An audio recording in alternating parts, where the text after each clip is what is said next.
If your blood runs orange and blue, this is the pod for you. You're listening to Orange and Blue Bloods, hosted by EJ Stewart. Let's get to it, New York. And just like that, the Knicks are back in the driver's seat. What's up? This is EJ Stewart. You're listening and watching Orange and Blue Bloods, a New York Knicks podcast, and we are recapping Game 5 of the Eastern Conference first-round matchup between the Hawks and the New York Knicks, where the Knicks put it on Atlanta.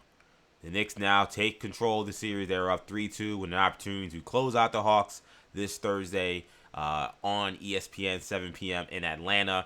What we will start with talking about Game 5 and what happened with this game, and the Brunson burner ignited. And it was really interesting watching this game in many ways because a lot of what I said would perhaps opened up his game, and once the floodgates opened, he was absolutely phenomenal in this one. So we'll break down Brunson's performance, the whole team's performance, and of course get a little early preview to Game 6 of this series. A lot of big developments coming up in this series, and big developments in the playoffs because of what happened tonight outside of the Knicks' first round, Game 5 win in this one. So we got plenty to get to on Orange and Blue Bloods. Again, you can find this podcast wherever you get your podcasts. Just search our podcast, Spotify, SoundCloud, Stitcher, and TuneIn. Just search Orange and Blue Bloods. Of course, the video episodes of this podcast get posted to our communal page for New Generation Media. So head over to New Generation Media to find the video version of the podcast. For those listening to the podcast, thank you so much for listening, of course. Subscribe, auto download, 5-star review, written review, all those things help. And again, you can find it by searching Orange and Blue Blood. So let's begin talking about this Knicks win. So the Knicks, again, absolutely throttled the Atlanta Hawks at home in front of a celebrity-laden crowd, which is typical, I guess, for Knicks playoff games, but NBC definitely wanted to hammer home that front row that included Edie Falco, Tina Fey, Tracy Morgan, Timothée Chalamet, Ben Stiller, who's always there, and Kylie Jenner, of course. That was the row that kept showing over and over again. Fat Joe was there, of course. All the dignitaries you would expect for a big Knicks playoff game, and the Knicks came to play. They established the tone, I thought, from the beginning with their physicality, with their aggressiveness, and with their sense of urgency on the defensive side of the ball. And we could talk about the offense, and we will talk about the offense because it was a very important factor in the Knicks win tonight. I'm recording this podcast the night of the game, so I'm recording this right after the game just happened. So this is not a day after special. You're getting EJ live reaction basically right after this game. But I thought that really set the tone to me.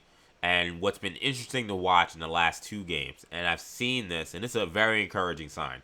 It's only the first round, and the Knicks, if they move on, will face much tougher competition. But what I think was impressive with these last two wins now is you've seen the Knicks crank it up to a notch that we have not seen definitely in this postseason.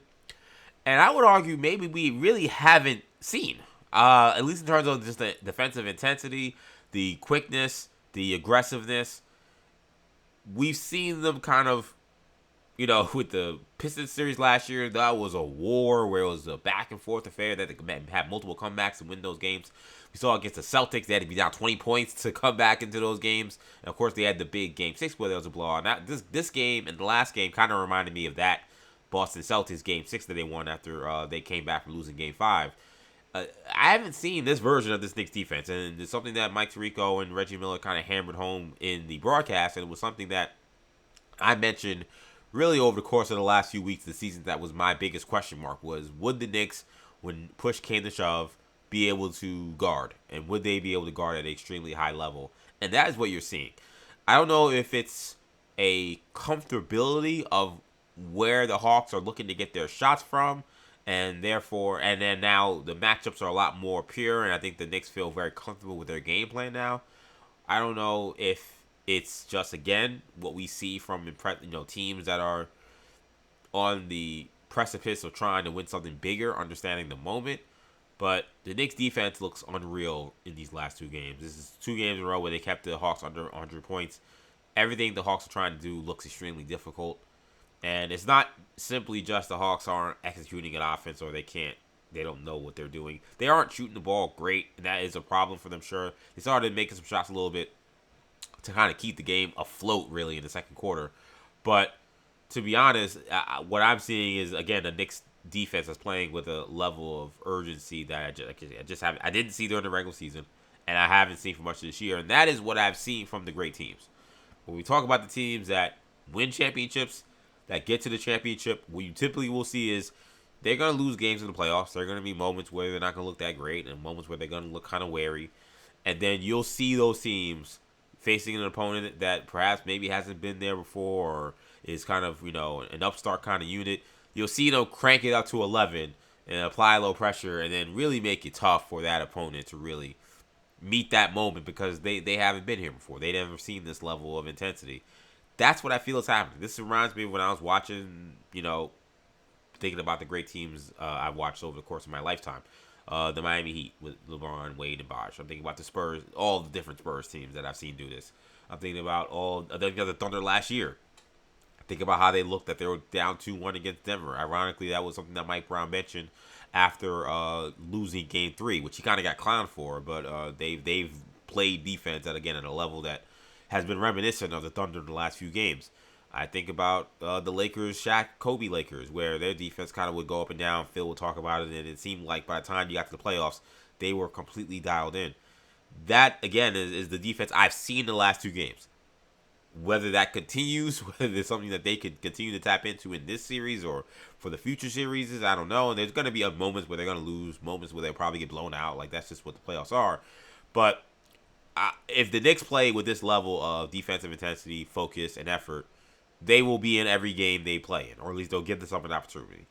So that's a really encouraging sign that they were able to put together those two performances in a row. Because it gives me more confidence that the Hawks can't win this series. And this is, to be honest, these last two games are more what I expected from this series than what I saw in the second half of Game 2 and for most of Game 3, which I thought just seemed like a lack of focus and a lack of effort. I kept saying the team was, what I said was they were unserious. That's how they look to me. This is a very serious team right now. That they have flipped the script completely in this series. They've turned off the water on C.J. McCollum, who was as hot as fish grease through the first three games. He has been definitely held in check for the last few. Jalen Johnson has been, outside of some transition buckets and some wide open dunks, has continued to struggle in the half court. Hawks just they don't have the firepower to beat this team, and with the Knicks playing this way defensively, it's not putting more of a strain on them to try to consistently score.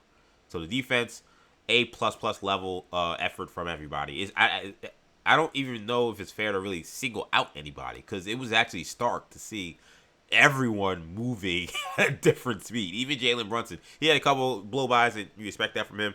But even he, in terms of how he was rotating to different guys, getting in front of people, the Hawks are trying to hunt him, and the Knicks, I think, are playing a much more aggressive style of defense where they're kind of like soft trapping those hunts and really allowing Dyson Daniels to beat them. And Dyson Daniels made some shots. He made some decent plays. He had probably his best offensive game of the series. But that's what the Knicks want. You prefer Dyson Daniels trying to kill you than C.J. McCollum or Nickeil Alexander-Walker or Jalen Johnson. So Mike Brown deserves a lot of credit for the defensive adjustments that he has made as well. He, after a rough first three games, starting to settle in a little bit, it seems like, in this series for sure. So that's the defensive side of the ball, which I thought was phenomenal. Mitchell Robinson, I thought, was phenomenal in this game in the first half with his defensive effort. Again, Josh Hart continues to give C.J. McCollum a lot of problems.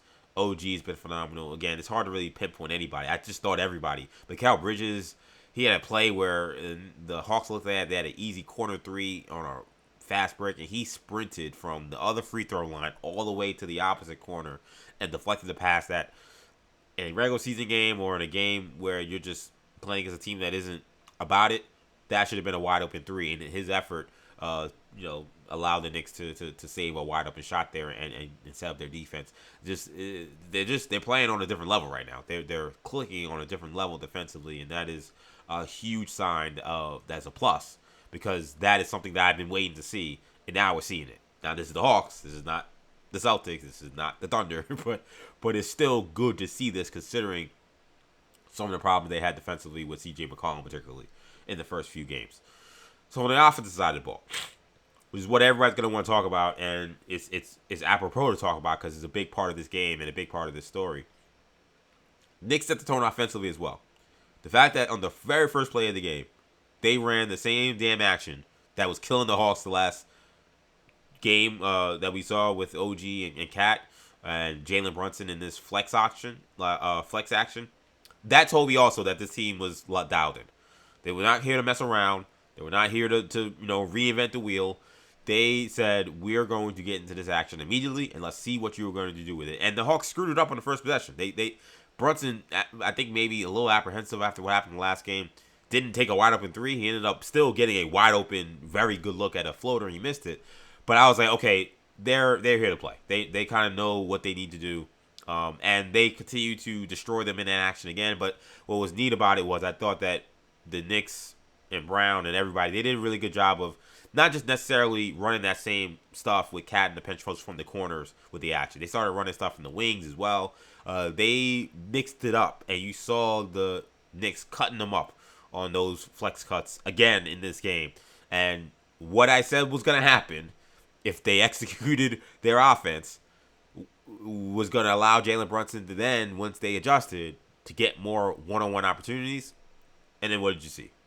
You saw the Brunson burner ignite because now he's getting to play one-on-one basketball, and he's getting the ball in much more advantageous opportunities. He's playing more off the ball. He's getting the ball. They started using flex cuts with him as the guy that was getting the ball. Like, it was beautiful offense. And again, credit to the Knicks, credit to the coaching staff for making the adjustment. It was extremely, extremely frustrating to live through games 2 and 3 and watch their offense fall apart in the fourth quarter of game 2 and most of game 3. But to see them find themselves in game 4 and then come out, and it wasn't, as much as Jalen Brunson's going to have all the hoopla, he deserves it. He was awesome. We'll get to his bag work in the fourth quarter, which was insane. They established themselves offensively by playing the team, again, offense through Karl Anthony Towns. That is what happened in this game. And it got Brunson open looks. It got OG open looks. That's why both of those guys and Brunson all had really good first halves. They got into a rhythm. The Hawks were now completely off balance. And because they had trouble stopping those actions, it just opened up a lot more things for the New York Knicks on their offensive side of the ball. And again, once Jalen Brunson got the opportunity to work one-on-one, it was lights out for him. And as good as Dyson Daniels is as a defender, as good as Nickeil Alexander-Walker is as a defender, Jalen Brunson seems to have made the proper adjustments. He's not leaving the ball out, kind of like extended and available for easy swipe downs, which we saw Nickeil Alexander-Walker killing him on. He's protecting the ball a lot better. His pivot game was on point. I mean, he had me hooting and hollering in that fourth quarter with some of their step throughs. I mean, I was like, this was vintage Jalen Brunson, and it was really good to see him playing at that level. This is who the Knicks have to be. They have to be Jalen Brunson. If the Knicks run their offense and they move the ball and they get everybody involved, it's still going to be able to have these 39-point nights. Yes, he had 39 points. Yes, he took 23 shots. 17 of those came in the fourth quarter, so the 17 points. But it never felt like it was being forced. Think about how the shot attempts he was taking. He only took 18 shot attempts compared to 23 tonight. He took 18 in the last game. Think about how hard those 18 were in the last game. That's when the Knicks found themselves offensively, compared to how easy these 23 were, which is why he shot 15 for 23. These are extremely high percentage shots. He got a lot of layups. There was a lot of him just also. Knicks did a good job, I think, also with situational transition offense too. When they saw the opportunities, they pushed it. Brunson pushed it. Hart pushed it. And they got some easy layups like that. Brunson got a couple easy layups like that. They just made the game easy for him. They didn't ask him to be Superman because he didn't have to be that for most of this game. And then once the fourth quarter came around, now you got a more tired defense. Now you got defense that's losing a little bit of his steam and losing his focus. And now you have a defense that's worried about all these other actions. The Knicks have been killing them all night. That's where Jalen Brunson gets to work. That's where he can be Captain Clutch. And that's where he can put the game away, which is what he did. Phenomenal performance from Jalen Brunson again. He finishes this game 39 points, 8 assists, 15 for 23 from the field. He had 3 threes in this one. He was 3 for 5 from 3. He was a game best plus 23 on the court for the Knicks. He was dynamite. Again, there's no question about it. He put on an absolute show. This felt like the Jalen Brunson we had seen the last three postseasons, really. Not the guy we saw in the first 3 games of this series. got to give a lot of credit to Karl-Anthony Towns. He also, I thought, is going to become an unsung game because of what Brunson did in the second half. And all credit to Brunson. He deserves he deserves a lot of the hoopla. But Karl-Anthony Towns, another rugged 14 rebounds. He had 16 in this game. He had 6 assists. Again, he made some passes tonight. I mean, he made some passes that didn't become assists because guys missed shots or dropped the ball, or Deuce had a terrible turnover off of a sick behind-the-back pass. Cat is finding his rhythm again in those post actions, in that pinch post, high post, elbow actions, and he's finding his rhythm. He threw a couple of bad passes early on, but I was happy that Nick stuck with it. Again, Brunson missed an early floater. He threw a bad pass to OG, and Reggie was like, "Oh, the Hawks have defend. They figured out how to defend." I'm like, "No, they didn't. That was a bad pass, and the guy missed an open shot." And the Knicks again did not panic. They kept going to it, and you saw Karl-Anthony Towns again dominate with that aspect of his game. Again, the 6 assists is a big tell in terms of how impactful he was. OG Anunoby, his rebounding, another good point by the NBC broadcast today, also was great. 10 rebounds. He had 17 points. He hit a couple of threes in this one. He was phenomenal. His defense on Jalen Johnson continues to cause the Atlanta Hawks star some hell. He did have 18 points. He did have 7-15 from the field, but it just wasn't that impactful. Again, I feel like of those 7 field goals, I think at least 3 or 4 of them were like him just running to the basket and just dunking with nobody in the paint. It wasn't him creating. It wasn't him knifing through the Knicks defense in most of those situations. OG had him completely on lockdown. Again, you did have 17 from Dyson Daniels. He did have a good game offensively. But C.J. McCollum, who had been the biggest thorn on the Knicks side for this series, had his worst game of this one, 3 for 10 from the field. He did have 4 more turnovers.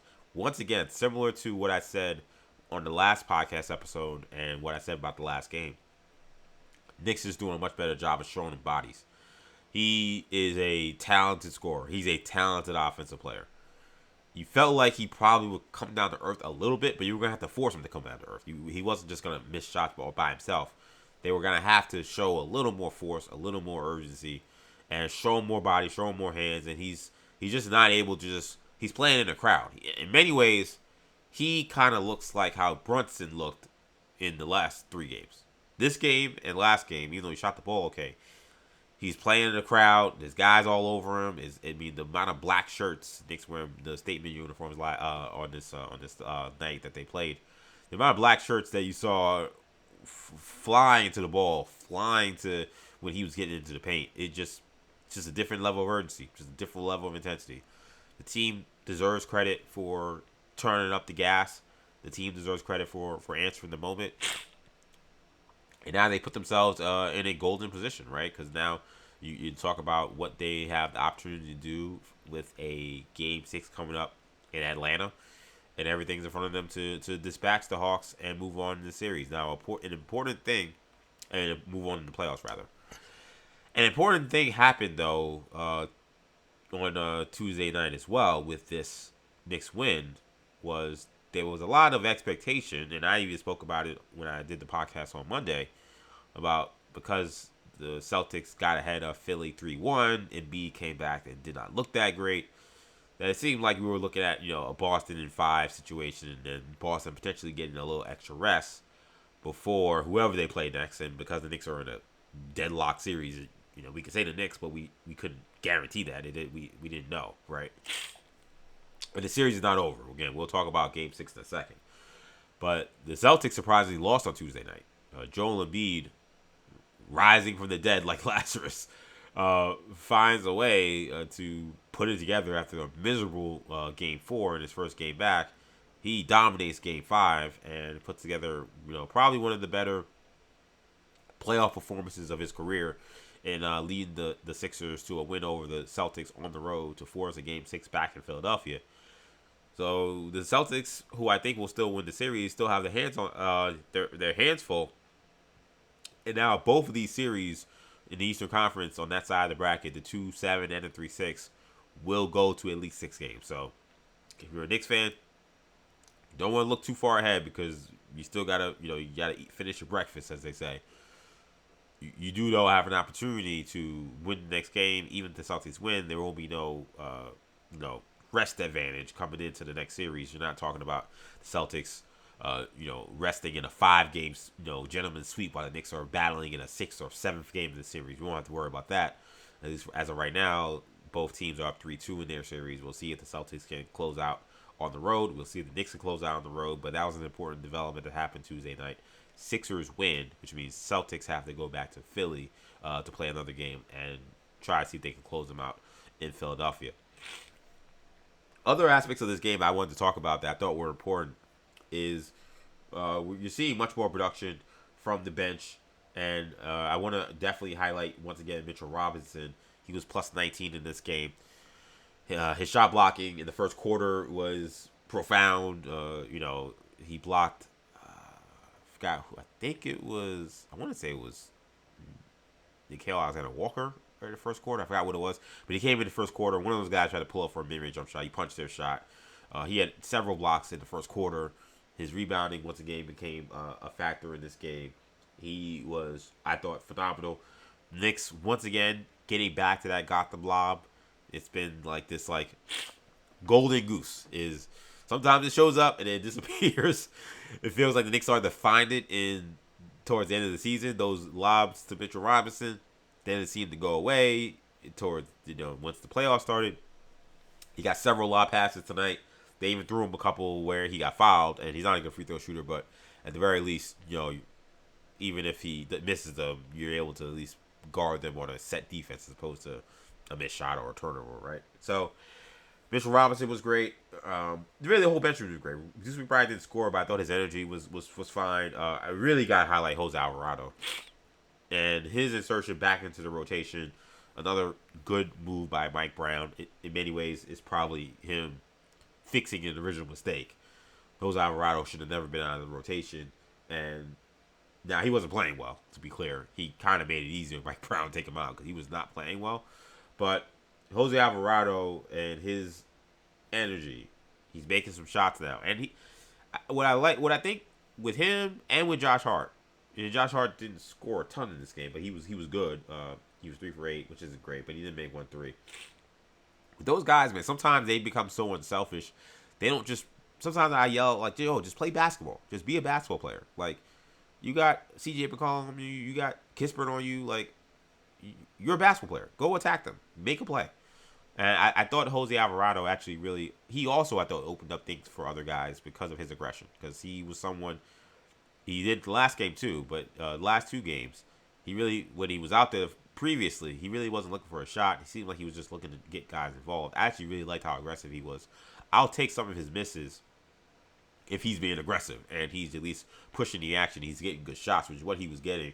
So I thought his energy, his effort, his intensity, because he was definitely the irritant for the Hawks in this game, like he always is. I thought was also really important. So Jose Alvarado, good game. Jordan Clarkson continues to give a good effort. He had 9 points off the bench. Again, the bench was great.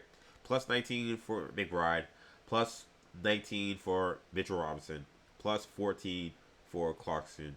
Alvarado was only a plus 4. I think that was because of the slow. That was probably the second quarter. I think that's why that number is a little low. But he played well though. I'm not worried about the plus minus. He gave the Knicks really good minutes. He had a good game. So Knicks again, they win this one. They're in really good shape now going into Game 6. That's going to be again in Atlanta. Thursday, 7 p.m. It's going to be on ESPN. Game 6, closeout games, especially for the road team, always extremely difficult. I think the Hawks are kind of cooked. I don't know what here are the adjustments I would look for if I was a Knicks fan looking at what the Hawks may do, or if I was a Hawks fan saying, how do we get this series back to New York? They got a couple of ducks on this roster that I think can't keep playing the minutes that they're playing. Corey Kispert at 14 minutes, he did nothing. He was 0 for 4, 0 for 3 from 3. Corey Kispert has, and I love Corey Kispert because he's a former Zag, so I'm not trying to bang on him anyway. I'm calling it like it is. I'm keeping it 100. He has been terrible this series. I don't remember him doing anything of note in any of these 5 games that have been played.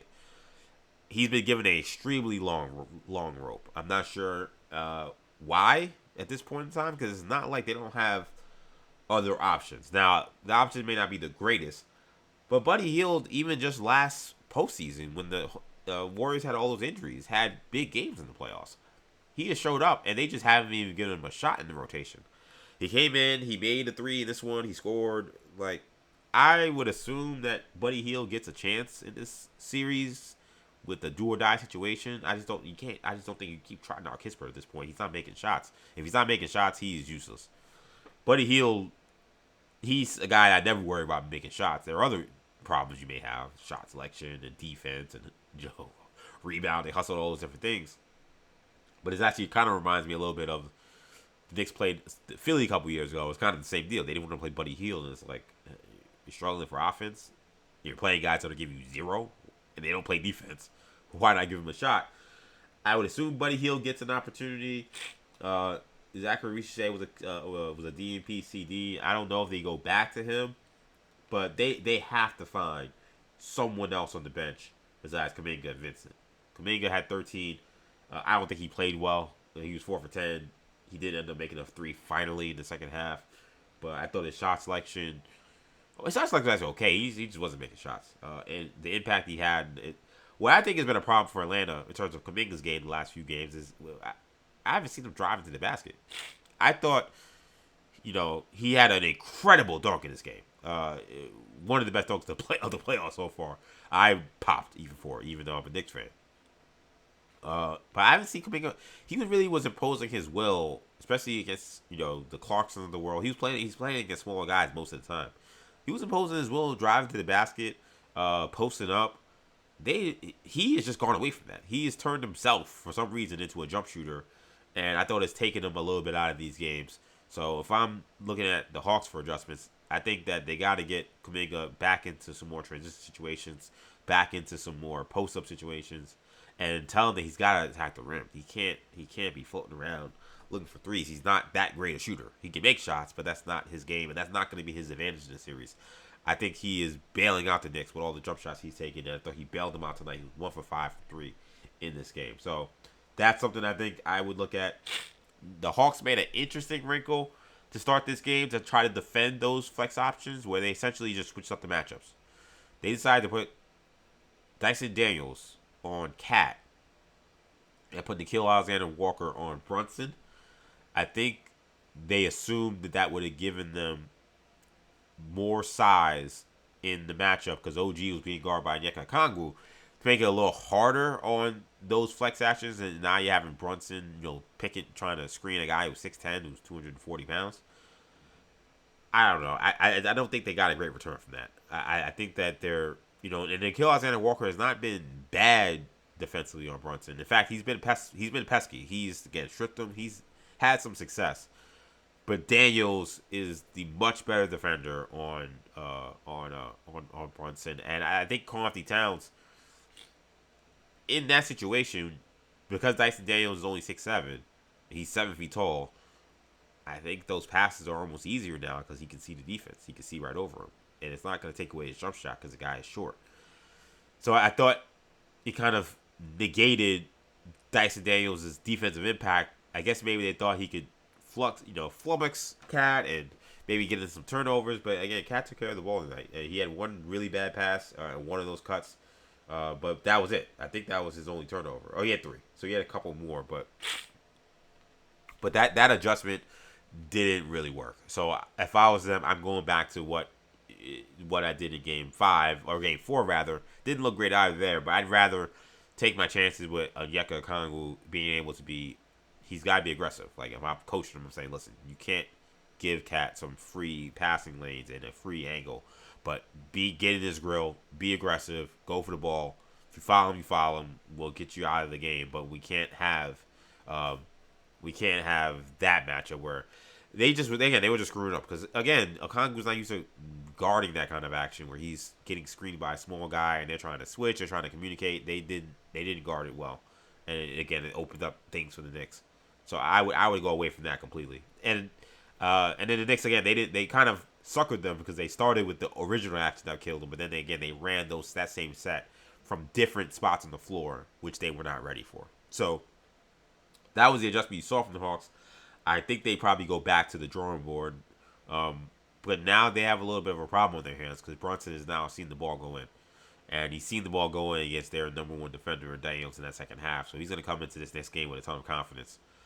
If you're a Knicks fan, I think you should feel very good about them being able to take care of business in Game 6. But this to me becomes, for this game, a test of maturity for who this Knicks team is. A team that has shown when they're playing and clicking on all cylinders, the Hawks have zero matchup for this team. The Knicks are a much better team. I feel like we've seen this. There was one game where the Hawks led for most of the game, and Knicks still almost won. Every other game, the Knicks have led for most of the game by a lot of points. Not even like, oh, this has been a close nip and tuck. That's not been the series. This has been the Knicks leading by a lot, and the Hawks trying to catch up. A couple times they did, but for the most part, the Knicks have been able to keep them at bay. When you get to Game 6 or Game 7, again, throwing in a Buddy Hield here, throwing in a Ricochet there. There are a couple things you can do, but there's only so much you can do. Now it's about, all right, they know what we're doing. We know what they're doing. Who's the better team? Who's going to execute better? That's what it comes down to, which is why I really hope that we see, again, a third straight effort like you saw tonight. If they can put together what we've seen in the last two games from an effort standpoint, I think that's where you can say, okay, this took 6. There were some growing pains in this series that were annoying, but I think you would, I know I'll feel. I can't say how you will feel. I will feel very good about how they close this series. Because I'll say, okay, they played with their food, and maybe they learned their lesson, and they now understand what the intensity is needed to win playoff games, and they cannot take anything for granted. I cannot imagine if it's Philly coming in here or we're going to Boston that you're going to see the Knicks give anything less than 100% effort because their antennas are going to be up for those teams. They have a history of Philly. They have stars on that team. And, of course, Boston, it's a massive rivalry. So we know what time it is if it's Celtics versus Knicks again. And there's a big rematch from last year. So that's what I want to see for Game 6 is I'm hoping that you'll see the Knicks continue to play with the level of urgency, the level of intensity, and go and take it, man. They took this game. Just like they took the last game. They came out. They were way more physical. They were way more aggressive. And, looking at the Hawks as a team, they're a good team. And I think if you're a Hawks fan, you should feel good about kind of the direction of the team. They need to get some beef. Like, they need to get... I'm watching Jalen Johnson and several plays where, a couple times OG just overpowered him. A couple times, he's trying to drive and Josh Hart just cuts him off. And it's like he's hitting a brick wall. Nickeil Alexander-Walker is a very slender guy. Dyson Daniels is pretty put together. But besides him, they need to get in the weight room. They need to get in the weight room. A lot of those young guys need to get in the weight room. I think a lot of just the team in general just needs more.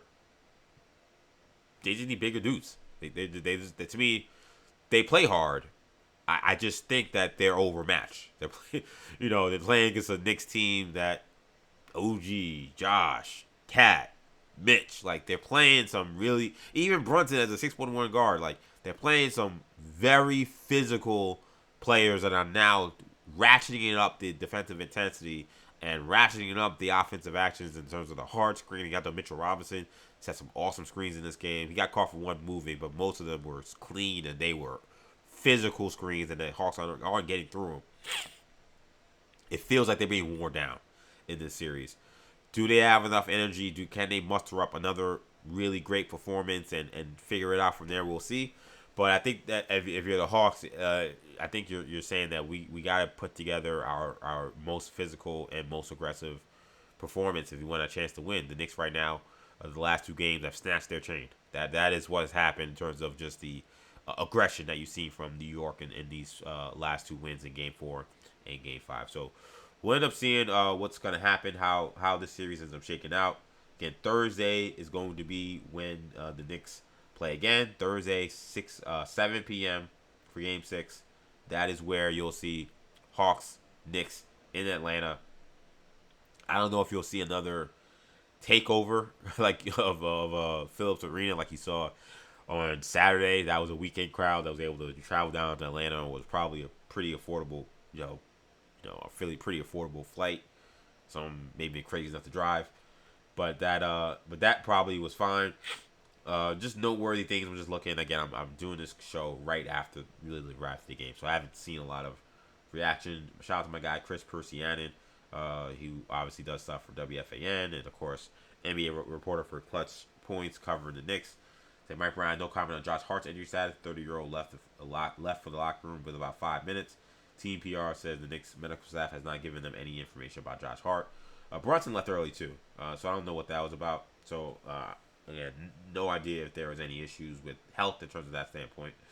Trying to see if there's any other interesting quotes from post game, just to see what's happening. Again, Chris did a really good job. I'm just quoting Chris. I gotta get him on the podcast. He was on Charlton. He was actually on Boomer and Gio early in the day on WFN. Mike Brown responding to the Hawks defensive coverages said, "Quote: Atlanta's doing a nice job of taking away our sprays. So what does that mean? That means there's more room to drive and finish. That's what we got to do." Again, I think you're seeing that with Carlton Towns also doing a good job from that post position, also just driving to the basket. And because they're taking away the three ball, like you mentioned, he's doing a smart job of throwing his body and trying to go. He's going through them, but not in a way where he's getting a charge. He's taking sharp, aggressive angles to the basket, and it's kind of forcing the smaller, weaker defenders to foul him. And then Tony Bradley's probably the only guy that kind of closely matches him in girth, so to speak. But he's slow. So Carlton Towns has also had his way with him. So this was again a thorough beatdown by the Knicks. And shout out to Sean Geddes. I saw him say this too.